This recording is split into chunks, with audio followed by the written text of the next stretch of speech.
Wa yabqa wajhu rabbik, Allah memiliki wajah. Oke. Allah memiliki wajah itu mutasyabih. Apakah wajah Allah ini seperti saya, seperti dia, seperti Nabi Yusuf? Seolah adanya wajah bagi Allah berarti sama dengan kita. Di sini ada seolah adanya wajah Allah sama dengan kita. Nah, kalau ada ayat yang seolah seperti ini dinamakan ayat mutasyabih. Kalau sudah ada ayat mutasyabih, wajib difahami dengan ayat muhkam. Apa ayat muhkam? Laisa kamitslihi syai'un. Itu ayat muhkam.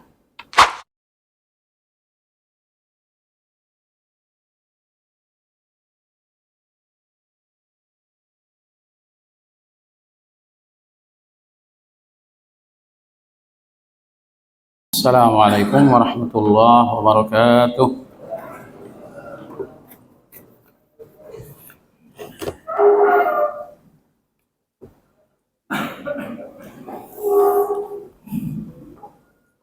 Alhamdulillah alladzi hadana lihadza wa ma kunna linahtadiya laula an hadana Allah. Wa ashhadu an la ilaha illallah wahdahu la syarika lah. Wa ashhadu anna Muhammadan abduhu wa rasuluhu la nabiyya ba'dah. Allahumma salli wa sallim ala Muhammad wa ala alihi wa ashabihi wa man ihtada bihadihi ila yaumiddin. Ya ayyuhalladzina amanu taqullaha haqqa tuqatih wa la tamutunna illa wa antum muslimun. Kaum muslimin rahimakumullah, malam ini Senin kedua, sekedar mengingatkan kajian kita pada Senin kedua hanya sampai Isya saja. Baiklah, kajian akidah wasitiyah malam ini memasuki pembahasan pada poin yang ke-16. Imam Ibnu Taimiyah rahimahullah berkata, wa qad dakhala fi hadhihi al-jumlati ma wasafa Allah bihi nafsahu fi surati al-Ikhlas allati ta'dilu thuluth al-Qur'an. Kita lanjut satu lagi. Haitsu yaqul qul huwallahu ahad Allahus samad lam yalid wa lam yulad wa lam yakul lahu kufuwan ahad. Artinya termasuk dalam kaedah ini, ya, termasuk dalam kaedah yang telah tersebut adalah apa yang Allah sifatkan terhadap dirinya dalam surat Al-Ikhlas, di mana surat Al-Ikhlas itu setara dengan sepertiga Al-Quran. Allah Subhanahu wa ta'ala berfirman, katakanlah, dialah Allah yang Maha Esa. Allah Maha As-Samad, tempat bergantung dalam segala-galanya. Lam yalid wa lam yulad, Allah tidak beranak dan tidak diperanakkan. Walam yakul lahu kufuwan ahad, dan tidak seorang pun yang sama dengan Allah Azza wa Jalla. Jemaah sekalian, di antara kaedah atau kaedah terpenting yang telah disampaikan Imam Ibnu Taimiyah rahimahullah, bahwa wajib berpegang pada dua prinsip ketika kita memahami nama dan sifat Allah. Yang pertama isbat, yang pertama adalah nafi, yang kedua adalah isbat, atau isbat dan nafi, terserah mana yang pertama, mana yang kedua, terserah. Intinya isbat dan nafi dua hal yang harus dipegang teguh dalam memahami nama-nama dan sifat Allah. Ini kaidah beliau. Anda masih ingat pernah saya sampaikan kaidah ini? Saya berharap salah satu pintu surga bagi Imam Ibn Taimiyah rahimahullahu taala, karena kaidah ini betul-betul menjadi perahu di mana umat tidak tenggelam dalam lautan kesesatan. Mengulangi makna kaidah tersebut, ketika Anda memahami Allah memiliki wajah, Anda akui Allah punya wajah, ketika Anda mengakui itu namanya isbat. Ketika Anda isbat dan mengakui Allah punya wajah, Anda pun wajib berpegang pada yang kedua, yaitu nafi. Yang dinamakan dengan nafi, mengingkari kesamaan. Allah punya wajah, itu isbat, tidak sama dengan semua wajah. Itu namanya nafi. Allah memiliki tangan, itu namanya isbat. Tidak sama dengan semua tangan, itu namanya nafi. Nah, ada satu kaidah yang disepakati bersama tapi dikhianati oleh kelompok lain. Kaidah yang disepakati itu, apabila ada ayat-ayat yang mutasyabihat, ayat mutasyabihat itu adalah ayat yang multitafsir. Karena multitafsir maka dia seolah tidak memberikan satu kepastian. Nah, ayat-ayat mutasyabihat yang memiliki beberapa kemungkinan sehingga seolah tidak ada kepastian, ayat seperti ini wajib dikembalikan kepada ayat muhkam, ayat yang memberikan kepastian. Ini undang-undang, wajib mengembalikan ayat mutasyabih kepada ayat yang muhkam. Undang-undang ini Allah sendiri yang menegaskannya dalam surat Ali Imran. Huwallazi anzala 'alaikal kitaba minhu ayatun muhkamat hunna ummul kitab wa ukhra mutasyabihat. Jadi di dalam Al-Qur'an ini ada ayat-ayat yang muhkam dan itulah mayoritas ayat Al-Qur'an. Namun ada sebagian kecil ayat-ayat mutasyabih.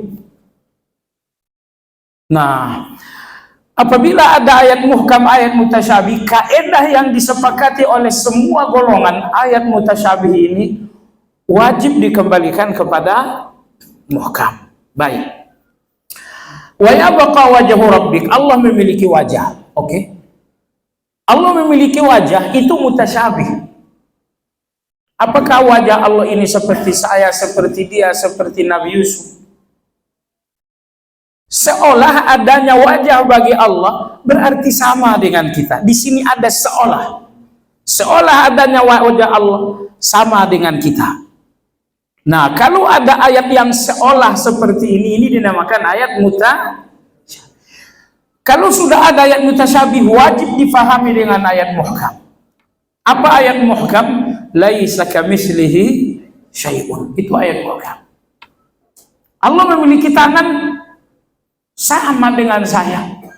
Begitu ada satu ayat yang mengarahkan sifat Allah kepada sifat manusia, berarti ayat ini dinamakan ayat seperti ini harus segera dikembalikan kepada ayat yang muhkam. Dalam hal ini apa?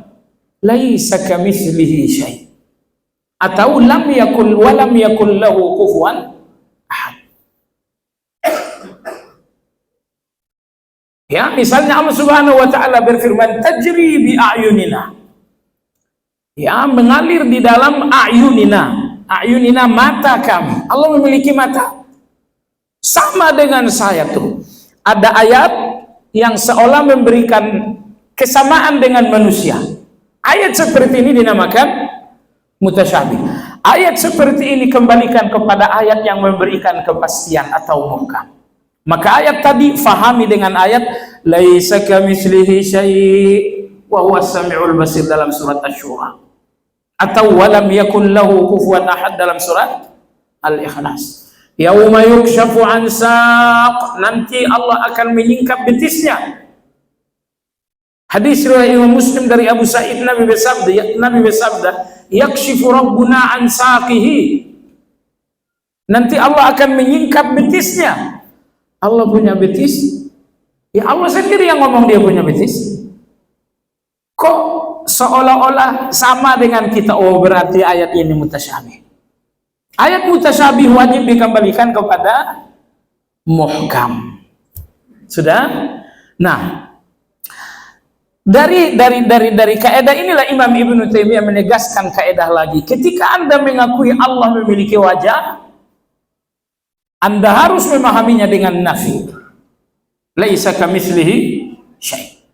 Ketika Anda mengakui Allah memiliki pandangan, Anda harus memahami pandangan Allah dengan laisa kamitslihi syai'. Ketika Anda memahami Allah hayyun maha hidup, Anda wajib memahami hidupnya Allah dengan laisa kamitslihi syai'. Mengakui Allah melihat, mengakui Allah mendengar, mengakui Allah maha hidup, semua pengakuan-pengakuan ini dinamakan isbat. Dan semua isbat wajib difahami dengan nafi. Allah maha penyayang, tidak sama dengan semua kasih sayang.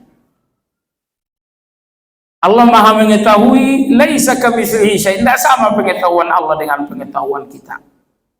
Baik. Selanjutnya Imam Ibnu Taimiyah rahimahullah mengarahkan kita kepada ayat-ayat yang menjadi dasar adanya kaidah an-nafi wal itsbat. Jadi agar Anda nggak berpikir, Imam Ibnu Taimiyah mengatakan wajib memahami sifat Allah dengan prinsip an-nafi wal itsbat. Agar Anda tidak berpikir bahwa ini adalah ijtihad seorang Ibnu Taimiyah, berikutnya Imam Ibnu Taimiyah mengarahkan kita kepada ayat-ayat yang memang mengandung an-nafi wal itsbat. Beliau mengatakan, dan termasuk dalam kategori sifat tadi, sebetulnya bukan kategori sifat yang betul ya, masuk dalam kategori kaidah. Kaidah apa itu? Menyatukan atau menghimpun antara an-nafi wal itsbat. Jadi bukan kategori sifat tetapi kaidah. Masuk dalam kategori kaidah. Ma wasafallahu bihi nafsahu fi suratil Ikhlas, apa yang Allah sifatkan terhadap dirinya dalam surat Al-Ikhlas, yaitu qul huwallahu ahad. Surat Al-Ikhlas dinamakan ikhlas. Asal arti dari ikhlas adalah murni. Murni dalam arti tidak bercampur, tidak bercampur dengan apa-apa. Ikhlas itu dinamakan ikhlas murni karena murni hanya ada Allah dan tidak tercampuri dengan selain Allah. Sudah ya? Niat saya ikhlas, berarti niat kamu murni. Di dalam niat itu hanya ada Allah dan tidak ada selain Allah. Jadi kalau niat ini tercampuri, ini tidak murni lagi. Itu niat yang sudah teroplos. Misalnya Anda mau salat gitu kan? Tapi Anda berpikir ada pujian orang, ada pandangan orang. Oh, kalau begitu di dalam niat Anda ada selain Allah. Adanya selain Allah di dalam niat berarti niat ini tidak ikhlas, tidak lagi murni. Karena telah teroplos dan tercampuri dengan selain Allah. Nah, kenapa surat Al-Ikhlas dinamakan ikhlas yang artinya murni? Jawabannya ada dua. Jawaban yang pertama, Al-Ikhlas dinamakan ikhlas artinya murni karena dari ayat pertama sampai ayat terakhir pembicaraan murni tentang Allah, tidak tercampuri dengan selain Allah. Kalau dalam surat Al-Fatihah, pembicaraan 5 ayat pertama adalah tentang Allah. Bismillahirrahmanirrahim, alhamdulillahirabbil alamin, arrahmanirrahim, maliki yaumiddin, 4 ayat. 4 ayat pertama adalah pembicaraan tentang Allah. Tapi kemudian pembicaraan beralih dari selain Allah. Iyyaka na'budu wa iyyaka nasta'in. Ihdinas siratal mustaqim, doa sampai akhir. Jadi surat Al-Ikhlas ini bukan surat yang murni. Karena kandungannya bercampur. Ada pembicaraan tentang Allah dalam 4 ayat dan ada pembicaraan tentang selain Allah dalam 3 ayat. Berarti dia tidak murni. Nah, surat Al-Ikhlas dinamakan ikhlas yang artinya murni karena dari awal sampai akhir pembicaraan hanya tentang Allah, tidak ada selain Allah.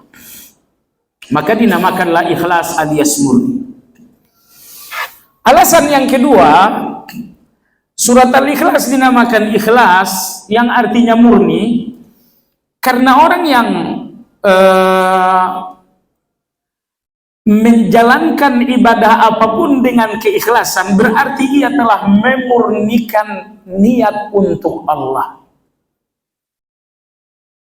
Ya, memurnikan niat dan memurnikan motivasi hanya untuk Allah Azza wa Jalla.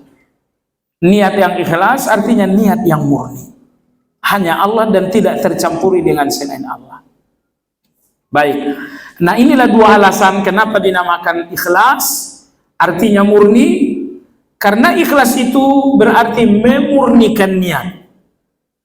Nomor 2, dinamakan surat Al-Ikhlas karena pembicaraan dalam surat ini murni hanya Allah Azza wa Jalla. Kalau ikhlas ini Anda pahami dengan yang kedua, bahwa surat ini murni berbicara tentang Allah, maka ikhlas artinya mukhlas. Tapi kalau ikhlas itu Anda pahami bahwa Anda menjadi murni dalam niat, bersih dalam berniat, maka ikhlas itu berarti mukhlis. Karena ikhlas ini masdar. Dia bisa berarti mukhlis, bisa berarti mukhlas. Kalau ikhlas berarti mukhlis, berarti ikhlas itu Anda memurnikan hati.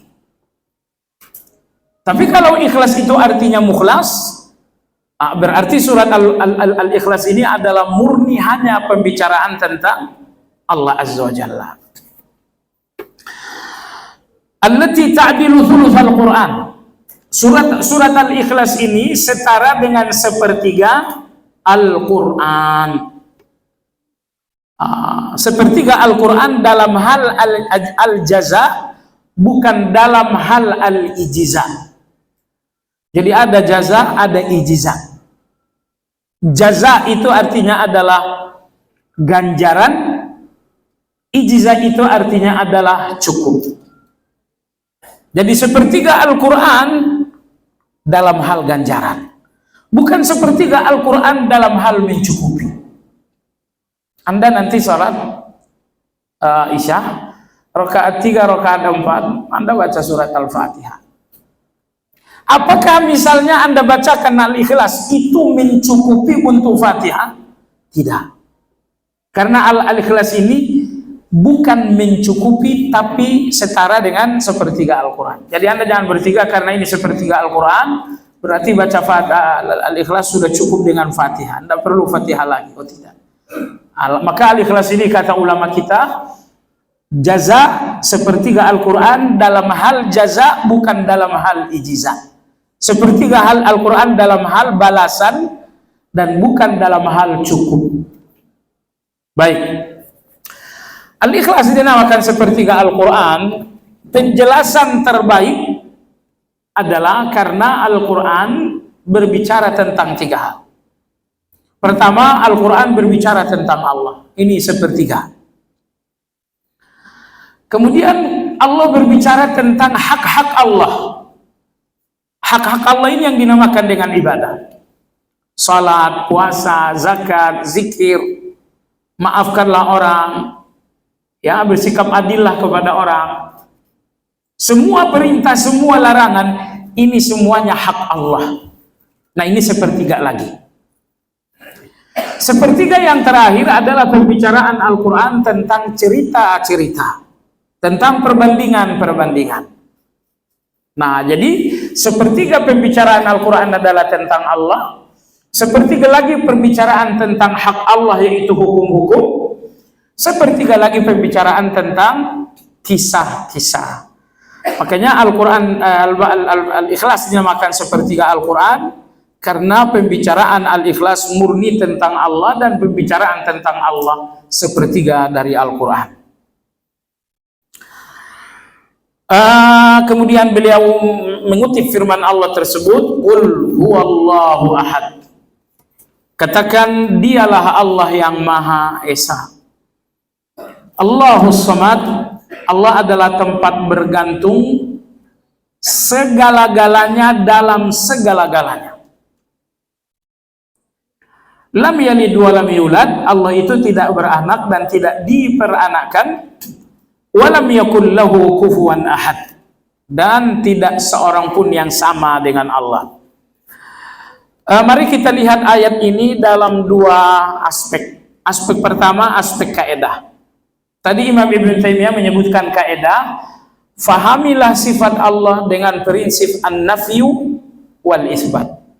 Mengakui tetapi juga mengingkari. Akui adanya sifat Allah, namun ingkari kesamaan sifat itu dengan selain Allah. Kalau Anda lihat surat Al-Ikhlas ini, berbicara tentang Allah dengan nafi dan isbat. Dua ayat pertama adalah isbat, dan dua ayat terakhir adalah nafi. Qul huwallahu ahad, ini isbat. Allahus Samad, ini isbat. Ayat pertama dan ayat kedua adalah sebuah pengakuan. Pengakuan bahwa ada Tuhan yang bernama Allah. Pengakuan bahwa yang bernama Allah itu ahad. Pengakuan yang bernama Allah itu adalah as-samad. Ada tiga pengakuan. Artinya ada tiga isbat. Kemudian dua ayat terakhir, di situ pun terdapat tiga nafi.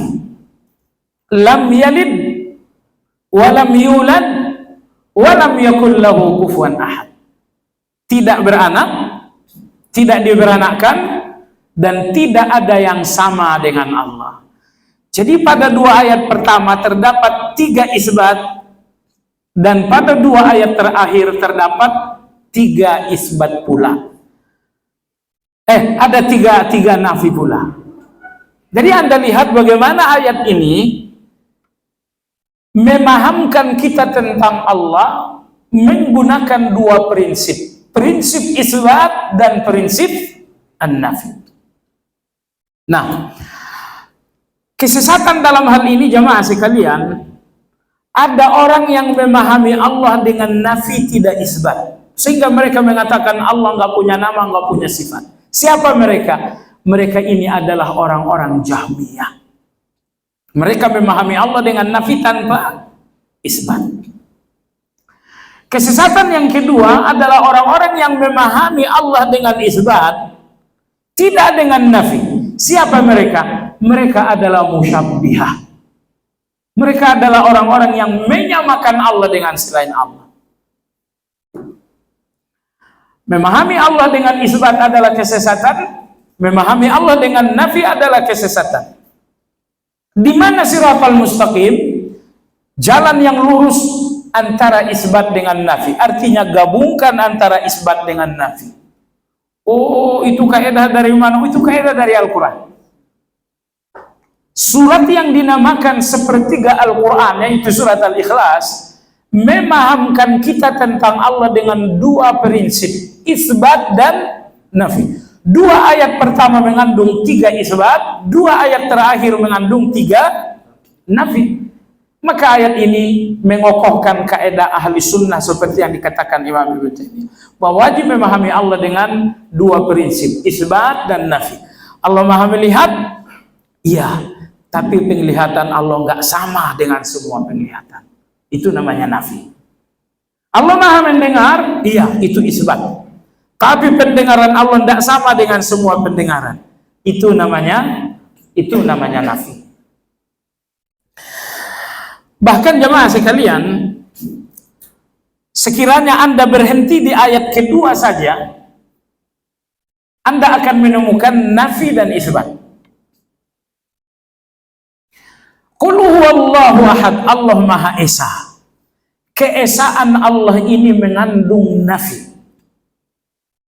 Allahus Samad, Allah Maha tempat bergantung, ini mengandung isbat.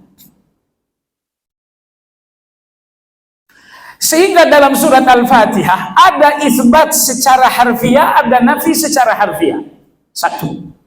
Nomor dua, dalam surat Al-Ikhlas ada isbat secara ma'nawiyah dan ada nafi secara ma'nawiyah. Baik. Esa, apa arti Esa?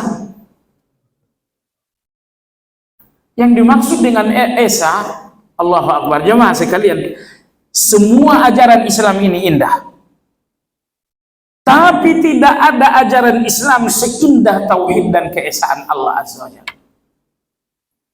Karena hakikat dari keesaan itu bahwa Allah satu-satunya. Allah satu-satunya, satu-satunya dalam segala-galanya. Soal rezeki saya, Allah satu-satunya, tidak ada yang lain. Soal keselamatan saya, Allah satu-satunya, tidak ada yang lain. Soal kesehatan saya, Allah satu-satunya, nggak ada yang lain. Ini dinamakan keesaan rububiyah. Ketika Allah satu-satunya bagi Anda dalam kebutuhan-kebutuhan Anda, semua kebutuhan Anda itu adalah rububiyah Allah. Keselamatan Anda adalah rububiyah Allah. Kemudian rezeki Anda adalah rububiyah Allah. Kebahagiaan Anda adalah rububiyah Allah. Iman Anda adalah rububiyah Allah. Husnul khatimahnya Anda adalah rububiyah Allah. Semua keinginan Anda kepada Allah dinamakan dengan rububiyah. Pertanyaan, siapa yang Anda lihat dalam keinginan Anda? Adakah yang lain? Tidak ada. Kalau hanya Allah satu-satunya di setiap keinginan, ini yang dinamakan tauhid rububiyah. Aku ingin sehat. Dalam keinginan sehat ini saya hanya melihat Allah satu-satunya. Tidak dokter, tidak obat, tidak terapi. Ini namanya tauhid rububiyah. Aku ingin rezeki, dalam rezeki ini aku hanya melihat Allah Azza wa Jalla. Saya tidak melihat selain Allah Azza wa Jalla. Saya bekerja, saya seorang profesional, saya seorang pebisnis. Saya tidak melihat semua itu rezeki. Rezeki saya adalah Allah Subhanahu. Maka Allah satu-satunya untuk urusan rezeki saya. Ini namanya tauhid rububiyah. Keesaan Allah yang kedua adalah tauhid uluhiyah. Tauhid uluhiyah artinya bahwa hanya Allah satu-satunya dalam ibadah. Inilah doa, hanya Allah satu-satunya tempatku berdoa. Hanya Allah satu-satunya tempatku untuk bersujud. Hanya Allah satu-satunya tempatku bertawakal. Hanya di hadapan Allah satu-satunya aku melakukan rukuk. Hanya untuk Allah satu-satunya saya mengorbankan darah dan nyawa. Jadi ini dinamakan dengan tauhid uluhiyah. Jadi tauhid itu Allah satu-satunya, itulah tauhid. Allah satu-satunya dalam rububiyah dan Allah satu-satunya dalam uluhiyah. Menurut Anda jamaah sekalian, antara rububiyah dengan uluhiyah mana yang lebih susah? Mana yang lebih susah? Saya sudah kasih contoh tadi. Soal rezeki, kita bicara tauhid rububiyah. Tauhid rububiyah, semua yang Anda inginkan itu adalah rububiyah. Dan rububiyah ini hanya ada pada Allah. Saya ingin rezeki, oh itu rububiyah. Ini pada Allah. Maka Allah menamakan dirinya dengan Rabbun. Karena rububiyah dengan segala makna-maknanya hanya ada pada Allah Azza wa Jalla. Baik. Jadi pertanyaannya adalah, manakah yang bagi Anda lebih berat, lebih sulit? Tauhid rububiyah atau tauhid uluhiyah? Allah satu-satunya. Gini, kalau dalam doa, Allah satu-satunya dalam doa Anda, susah enggak? Allah satu-satunya dalam sujud Anda, susah enggak?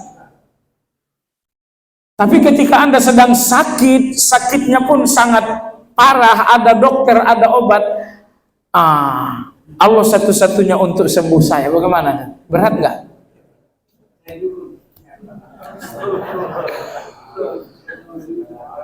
A'udzubillah.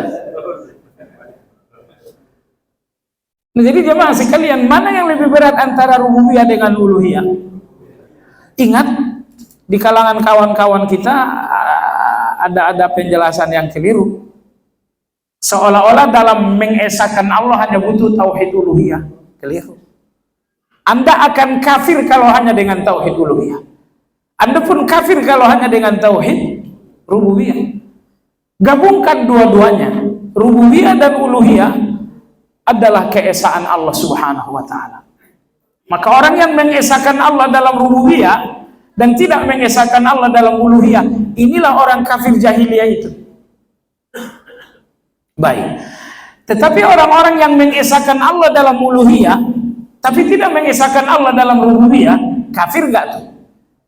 Kafir juga jamaah sekalian. Jadi keselamatan itu adalah dengan dua tauhid ini. Nah, ya, dengan mengesahkan Allah dalam rububiyah, kemudian dalam uluhiyah. Baik, tadi kita sampaikan, mohon maaf. Jadi ketika Anda mengakui Allah itu satu-satunya, itu namanya apa tadi? Tauhid. Anda lihat jamaah sekalian, bahwa Allah satu-satunya bagi Anda, sehingga Anda tidak menoleh selain Allah sama sekali. Allah satu-satunya untuk saya dalam sholat ini, maka saya nggak menoleh kepada manusia. Allah satu-satunya harapanku dalam kesembuhan, maka saya nggak menoleh lagi kepada para dokter-dokter. Jadi orang yang benar-benar mengesahkan Allah, mereka adalah orang yang paling setia kepada Allah. Karena di dalam tauhid itu Anda nggak menoleh ke kanan dan ke kiri. Di dalam tauhid itu Anda hanya melihat Allah dan nggak melihat selain Allah Azza wa Jalla. Makanya syiar tauhid dari Nabi Ibrahim alaihissalam, inni wajjahtu wajhiya lilladzi fatara as-samawati wal ard hanifan muslimah. Sesungguhnya aku hadapkan wajahku kepada pencipta langit dan bumi. Inilah tauhid, menghadapkan wajah kepada Allah. Anda ingin sehat, hadapkan wajah kepada Allah. Anda ingin keselamatan, hadapkan wajah kepada Allah Azza wa Jalla. Anda ingin kekayaan, hadapkan wajah kepada Allah Azza wa Jalla. Ini semuanya rububiyah. Anda ingin sujud, hadapkan wajah kepada Allah. Anda ingin berkorban, hadapkan wajah kepada Allah. Anda ingin tawakal, hadapkan wajah kepada Allah. Hadapkan wajah kepada Allah dalam rububiyah, hadapkan wajah kepada Allah dalam. Sebagian orang perhatikan dalam rububiyah itu mereka menghadapkan wajah kepada selain Allah. Saya ingin sehat, maka saya hadapkan wajah ini kepada dokter. Saya ingin rezeki, saya hadapkan wajah ini kepada pekerjaan. Pekerjaan Anda hanya ikhtiar, dan ikhtiar itu untuk urusan tangan saja. Adapun menghadapkan wajah hanya kepada Allah Subhanahu wa taala. Jadi semua keinginan-keinginan adalah waktu-waktu atau hal-hal di mana Anda menghadapkan wajah kepada Allah. Perhatikan tauhid itu jamaah sekalian. Inni wajjahtu wajhiya. Aku hadapkan wajahku kepada Allah. Siapa Allah? Lilladzi fataras samawati wal ardh. Dialah yang menciptakan langit, dia yang menciptakan bumi.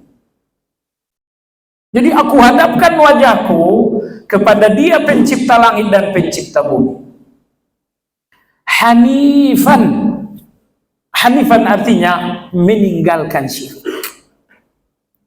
Jadi ketika Anda menghadapkan wajah kepada Allah, saat yang sama Anda meninggalkan syirik. Baik, jadi banyak orang-orang yang wajah tu wajahiyah tapi tidak hanifan. Nah, ya, jadi wajah tu wajahiyah betul, tetapi harus hanifan. Muslimah wa ma'ana minal musyrikin. Baik.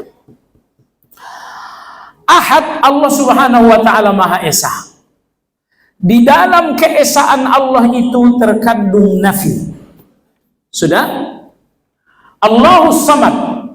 As-Samad, di dalam makna As-Samad terdapat isbat. Oke. Ahad artinya Allah Esa, satu-satunya. Allah satu-satunya, tidak ada yang lain. Bukankah itu nafi? Ahad Esa, apa arti Esa? Tidak ada yang lain. Maka Esa itu artinya adalah nafi, tidak ada yang lain. Makanya di dalam makna ahad terdapat nafi, karena makna dari ahad bahwa tidak ada yang lain. Tidak ada yang lain, tidak ada yang lain. Baik. As-Samad artinya Allah tempat bergantung. Allahu Akbar. Kenapa Allah tempat bergantung? Semua nama-nama Allah terkandung di dalam makna As-Samad. Allah tempat bergantung karena Dia Ar-Rahman. Allah tempat bergantung karena Dia Ar-Razzaq. Allah tempat bergantung karena Dia As-Salam yang maha memberi keselamatan. Allah tempat bergantung karena Dia Al-Mu'min yang maha memberi rasa aman. Allah tempat bergantung karena Dia Ar-Razzaq. Allah tempat bergantung karena Dia Asy-Syafi. Allah tempat bergantung karena Dia Al-Wahhab. Allah tempat bergantung karena Dia adalah Al-Mannan. Jadi Allah As-Samad tempat bergantung. Coba Anda fahami tempat bergantung. Kenapa Allah tempat bergantung? Karena semua Asmaul Husna ada pada Allah. Sudah? Jadi dengan demikian jemaah sekalian, satu nama Allah tapi mencakup semua nama Allah, salah satunya adalah As-Samad.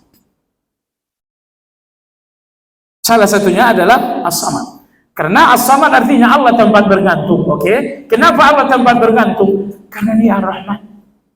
Kalau Allah tidak Ar-Rahman, Dia bukan tempat bergantung. Allah tempat bergantung iya karena Dia Al-Qawi Maha Kuat.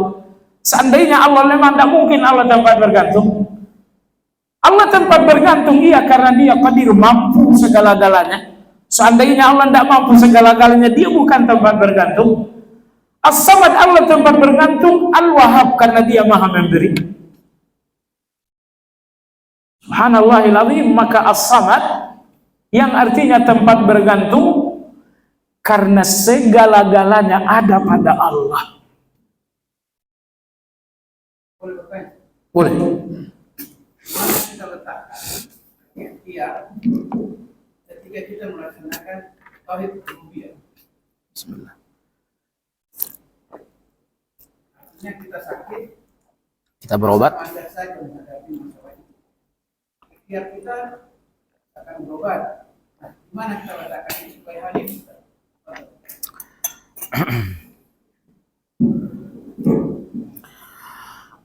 Baik. Semua ikhtiar itu adalah lahiriah. Hubungan kita dengan Allah adalah hubungan hati. Oke.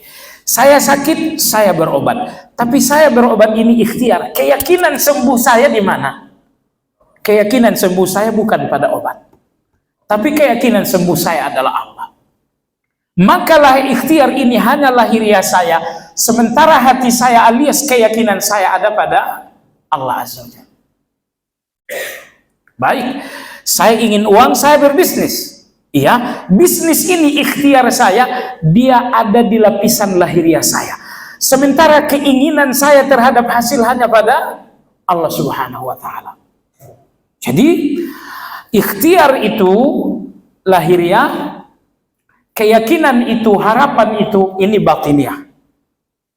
Jadi jangan orang-orang nggak belajar tauhid, mereka menjadikan ikhtiar keyakinan, sehingga mereka mengatakan di mana ada obat di situ ada sembuh. Mereka menjadikan obat itu kesembuhan. Di mana ada usaha di situ ada hasil. Mereka menjadikan usaha itu hasil. Ini orang yang mencampur adukan antara lahiriah dengan batiniah. Adapun orang-orang yang belajar tauhid, mereka akan menempatkan lahiriah itu menempatkan ikhtiar itu pada lapisan lahiriah. Sementara lapisan batiniah ini mereka isi dengan yakin kepada Allah, mereka isi dengan harapan kepada Allah, mereka isi dengan optimisme kepada Allah Azza wa Jalla. Tidak boleh menjadikan ikhtiar sebagai keyakinan. Tidak boleh menjadikan ikhtiar sebagai optimisme. Anda tahu kenapa? Ikhtiar Anda memiliki kelemahan. Sekuat-kuatnya Anda dalam ikhtiar, kelemahannya banyak. Maka jangan letakkan keyakinan Anda pada hal yang memiliki kelemahan, tapi letakkan keyakinan Anda pada sesuatu yang nggak punya kelemahan, dan itu hanya Allah Azza wa Jalla. Dalam ikhtiar Anda punya keterbatasan. Jangan jadikan harapan Anda di atas keterbatasan ini. Tapi jadikan keyakinan Anda, harapan Anda pada sesuatu yang tidak ada keterbatasan sama sekali. Dan itu adalah Allah Azza wa Jalla. Baik, jadi sebentar. Ahad artinya tidak ada selain Allah bagi saya. Artinya adalah nafi. As-Samad artinya adalah isbat. Karena di dalam As-Samad terhadap semua nama sifat Allah. Ya, kita cukupkan. Subhanakallahumma wa bihamdika asyhadu an la ilaha illa anta astaghfiruka wa atubu ilaik. Alhamdulillahi rabbil alamin. Assalamualaikum warahmatullahi wabarakatuh.